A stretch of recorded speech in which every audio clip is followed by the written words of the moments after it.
Kabayan, BMW X1 to sa kabayan 2021 kasi ito yung andito yung bolt sa loob. Tapos ito matibay talaga to sa kabayan. So masakit yung kamay mo. So ang normality talaga niyan sa pagtanggal, kailangan tanggalin mo pa to siya dito para maibaba natin ang maayos yan. Tapos masundit mo na dito. Pero sa ngayon kailangan iganon ko lang tapos tirahin natin ng 8. So dalawa to sa kabayan na kabilaan. Yan, ganun ang BMW X1. Ganyan.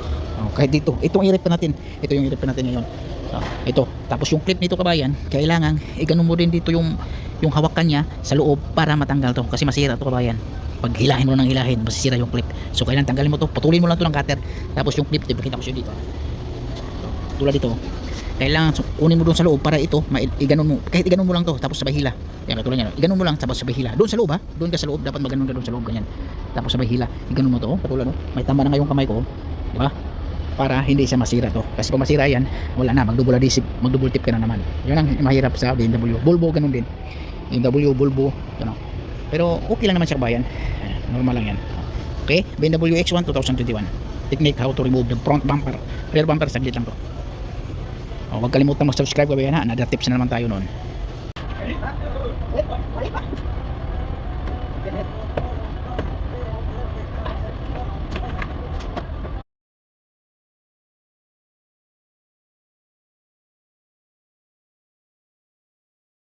Grabe ang accessories kabayan no.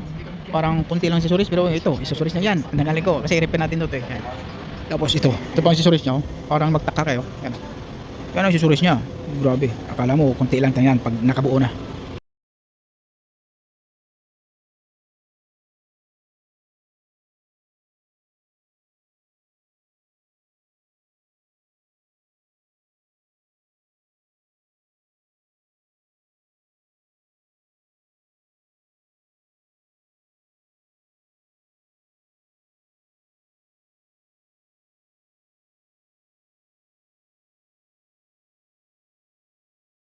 Ito pala yung gamitin natin kabayan para bumper. Masiyahan natin yung bumper kasi malalim kabayan. Ito.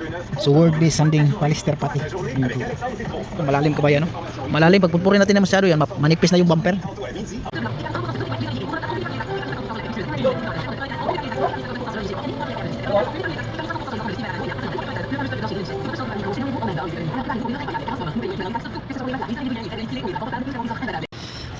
Yun kabayan, yung pagtanggal natin dito sa BMW pala, di ba kinater lang natin to, ribit dito sa kabayan. So ang ibalik natin kabayan, ito na lang, yung post pin. Yung post pin na to matibay ito sa kabayan natin.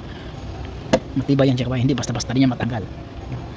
Para mas mabilis, kasi pag ribit pa rin yung ibalik natin dyan, makuha yung wasak na yun, makapal mahirap hanapin. Pero yan, okay na yan sa kabayan, tibay na yan. So pakita ko sa inyo dito, so okay na. Yan o.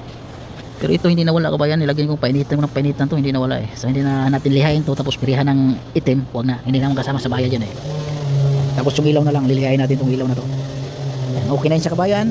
Bali, ikakabit na lang natin yan tapos na. Ito yung dito yung nirepin natin, yung hiwa dito BMW X1.